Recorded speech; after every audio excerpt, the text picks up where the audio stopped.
Title fix అయిన తర్వాత production హౌస్కి వెళ్ళా ఈ సినిమా కొన్నప్పుడు. ప్రొడ్యూసర్ చెప్తే షాకు. ఈ టైటిల్తో మేమే చేస్తే ఇంకా పెద్ద హిట్ అయ్యి ఉండేదేనండి, మీరు నిజంగా సూపర్ అండి ఆ టైటిల్ అని అన్నారు. సో మనకి ప్రేక్షకుడు రప్పించడం కోసం కావాల్సింది మెయిన్ టైటిల్. నాకైతే మీ మీద ఒక కంప్లైంట్ ఉందండి. చెప్పండమ్మా. నేను అసలే చిన్న సెంటిమెంట్ సీన్ చూసినా ఏడ్చేస్తా.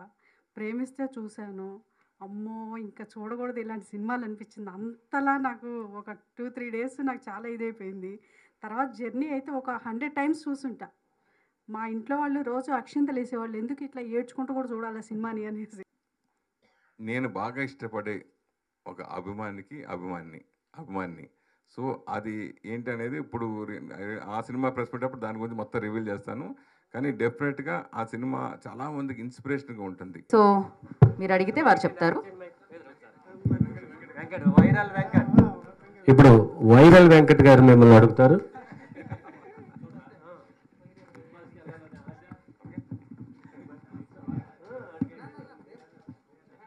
సురేష్ గారు నమస్కారం అండి. వెంకట్ గారు నమస్తే సార్. సినిమా చూసిన వాళ్ళందరూ కూడా చాలా బాగుందంటే అది చెప్తున్నారు. సో మీరు నేను నిన్న మిస్ అయ్యాను, కానీ ఎట్టి పరిస్థితుల్లో చూస్తాను మళ్ళీ ఎలాగ. సో మీరు ఆల్రెడీ తమిళ్లో చూశారు, తమిళ్లో చూసి మీకు నచ్చి తెలుగులో రిలీజ్ చేస్తున్నారు. సో యాజ్ ఇట్ ఈజ్గా తెలుగులోనే రిలీజ్ చేస్తున్నప్పుడు తమిళ ప్రేక్షకులకు కొంత వాళ్ళ టేస్ట్ వేరు ఉంటుంది కదా. సో మీరు దాన్ని అబ్జర్వ్ చేశారా, ఇక్కడ ప్రేక్షకులు రిసీవ్ చేసుకుంటారు అనేది? ఇక్కడ ఎలాంటి టేస్ట్ సినిమాలు ఆదరిస్తారనేది తెలుగువాడిగా నేనున్నా కాబట్టి 16 సినిమాలు నేను అలాంటి సినిమాలు ఎంచుకున్నామట. సో ఇది ప్రేక్షకుల్లో ఆ ఇమేజ్ ఉంది. సో సురేష్ మంచి సినిమా చేస్తాడు నమ్మకం ఉంది. ఆ నమ్మకంతో చేసిన సినిమాయే ఇది. సో మరి మీరు కొద్దిగా ఎక్కువ ఖర్చు పెట్టి రిలీజ్ చేస్తున్నట్టు అనిపిస్తుంది కదా. మరి అంత చేస్తున్నప్పుడు ఆ సినిమాకి సంబంధించిన యూనిట్ ఎవరో డైరెక్టరో లేకపోతే నటినట్లు ఎవరైనా ఒకరు వస్తే ఇంకా చాలా బాగుండేది. ఆవిడేమో ఈ సినిమా తర్వాత బాగా బిజీ అయిపోయి 3 సినిమాలు 4 సినిమాలు కమిట్ అయిపోయారు. ఆ తర్వాత 2 సినిమాలు షూటింగ్లో ఉన్నాడు. షూటింగ్ ఆపి ఇక్కడ రావటం అనేది అది ఎన్ని ప్రాబ్లమ్స్ నాకు తెలుసు, ఇక్కడ మనకందరికీ తెలిసిందే. సో అది మళ్ళీ నెక్స్ట్ సండే అంటే నాకు సండే వస్తానంటే సండే కూడా కుదరదండి, ఈ లోపు ఇంక రిలీజ్ అయితే తీసేద్దాం అని చెప్పేసి కేవలం వాళ్ళిద్దరు బిజీగా ఉండే కారణంగానే రాలేదంతే. ఇలా అంటే డబ్బింగ్ సినిమాలో చేస్తారా లేకపోతే మీరు స్ట్రైట్ మూవీ ఏమన్నా చేసే అవకాశం ఉందా ఫ్యూచర్లో? ఆల్రెడీ చేశాను నేను. ఇప్పుడు తర్వాత డెఫినెట్గా తప్పకుండా ఈ బ్లాక్ బస్ షీట్ అయితే నెక్స్ట్ మొదలెట్టేది అదే.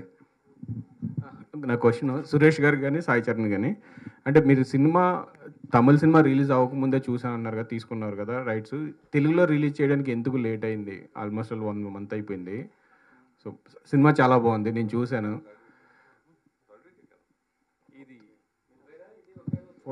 అవును, 4th వీక్ వచ్చాము.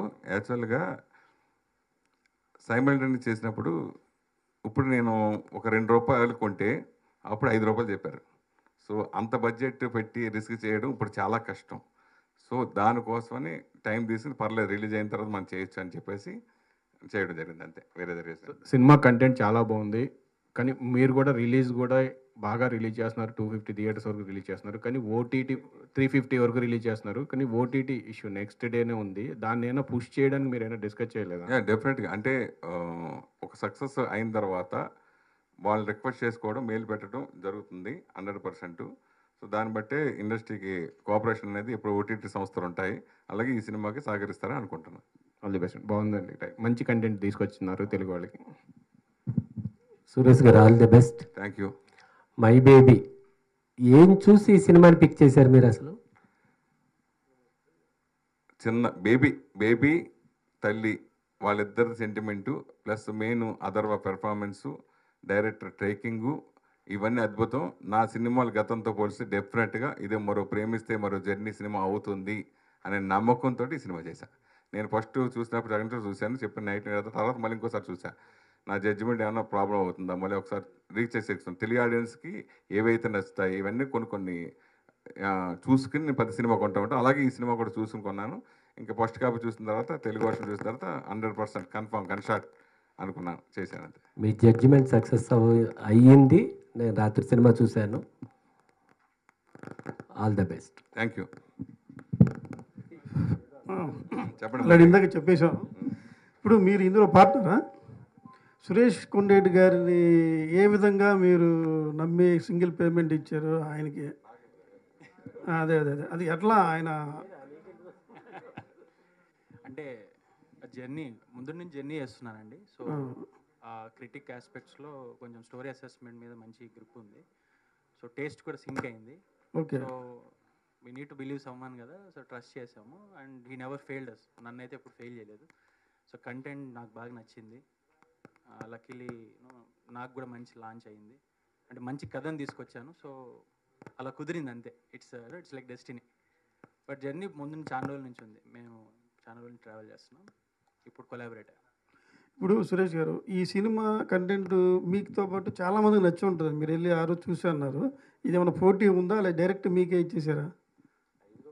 బీభత్సంగా ఆయన పోటీ ఇందాక చెప్పాను కదా, ఆ రిలీజ్ ముందు ఆయన 5 రూపాయలు చెప్తే నేను దాన్ని నా ఇన్ఫ్లుయెన్స్తో నా గుడ్ విల్ తోటి దాన్ని 2 రూపాయలకి తీసుకున్నాను.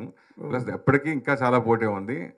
వాళ్ళకి నమ్మకం నేను చేసిన అంతకుముందు సినిమాల గురించి కానీ నా గురించి కానీ కొంచెం తెలుసుకుని నా మీద నమ్మకంతో ఇచ్చిన ఆ నిర్మాతకి, ఆ దర్శకుకి, టీం అందరికీ థ్యాంక్స్.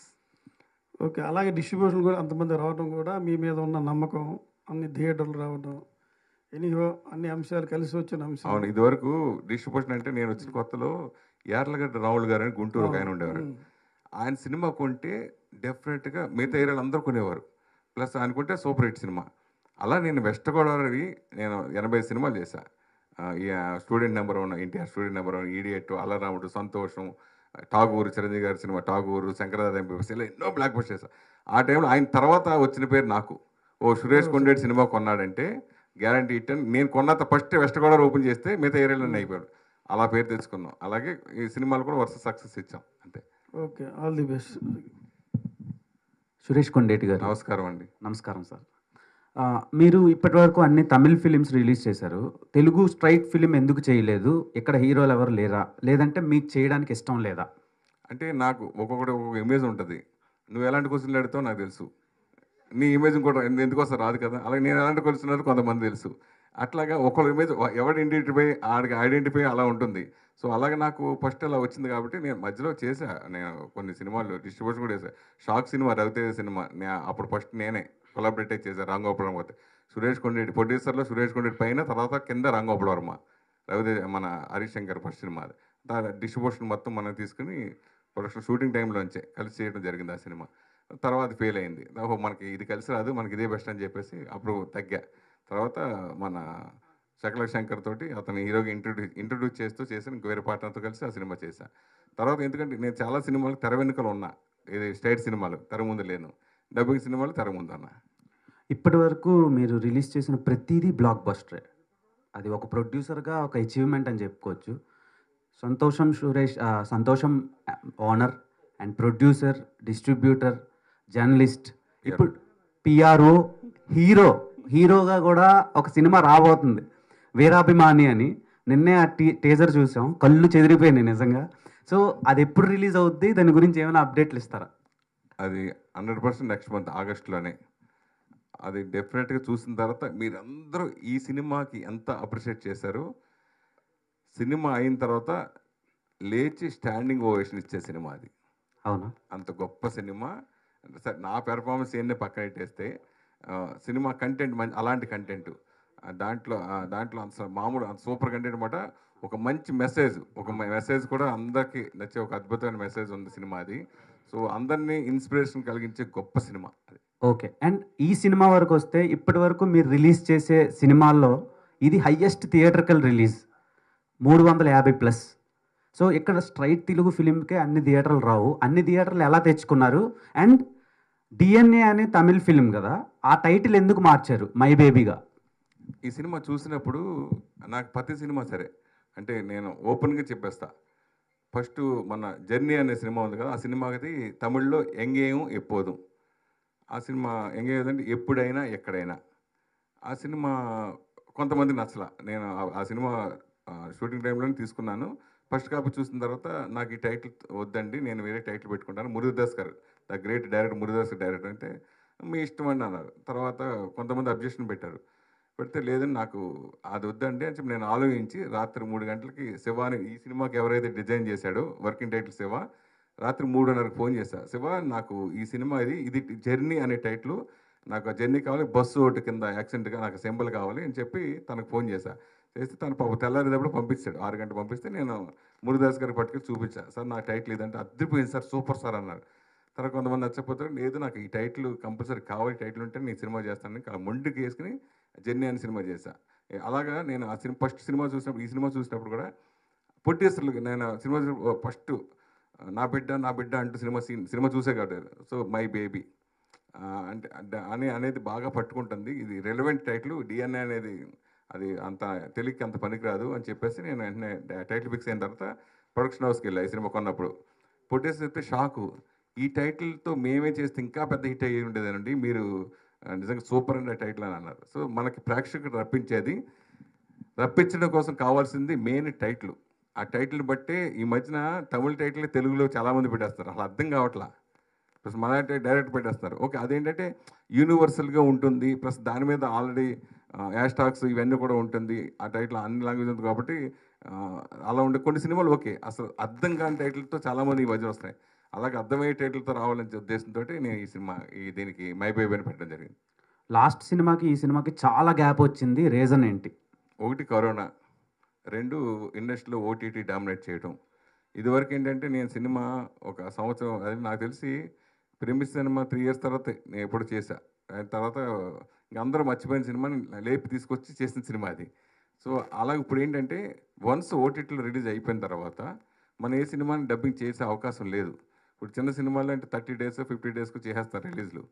కాబట్టి ఆ భయం వేసి మనం ముందు చూసినా కానీ సరిపోవట్లా. ప్లస్ ఇప్పుడు థియేటర్లు కూడా ఆఫ్టర్ 5 weeks తర్వాత వాళ్ళు 40% 30%కి వచ్చేస్తాయి, ఇవ్వట్లేదు డబ్బులు కూడా ఎక్కువ ఇవ్వట్లా, వారు షేర్ ఇవ్వట్లా.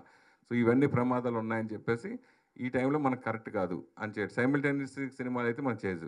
సైమిల్టేనియస్ చేయాలంటే ఆడు ఎలా తీసాడో తెలియదు, ఎలాంటి కథో తెలియదు, ఏంటో తెలియదు. ఇదైతే మనం చూస్ చేసుకోవచ్చు.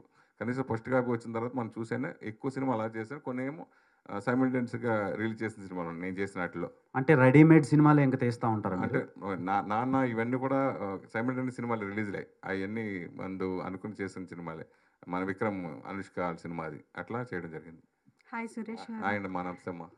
నాకైతే మీ మీద ఒక కంప్లైంట్ ఉందండి. చెప్పండి అమ్మా. నేను అసలే చిన్న సెంటిమెంట్ సీన్ చూసినా ఏడ్చేస్తా. ప్రేమిస్తే చూశాను, అమ్మో ఇంకా చూడకూడదు ఇలాంటి సినిమాలు అనిపించింది. అంతలా నాకు ఒక 2-3 days నాకు చాలా ఇదైపోయింది. తర్వాత జర్నీ అయితే ఒక 100 times చూసుంటా.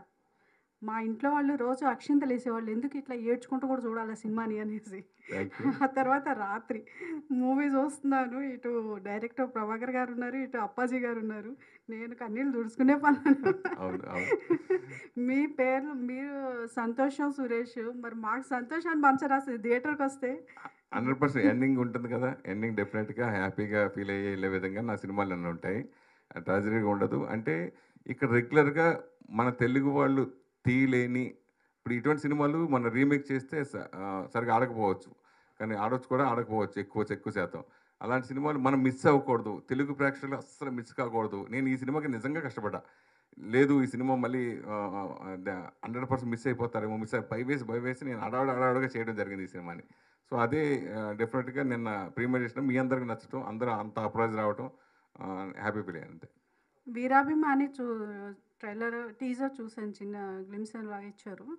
అది చూస్తున్నప్పుడు నాకు ఎమ్లీల లేటెస్ట్ వర్షన్ చూస్తున్నానా అనిపించింది. ఏమంటారు దీని గురించి? నేను బాగా ఇష్టపడే ఒక అభిమాని. సో అది ఏంటనేది ఇప్పుడు ఆ సినిమా ప్రెస్ పెట్టేటప్పుడు దాని గురించి మొత్తం రివీల్ చేస్తాను.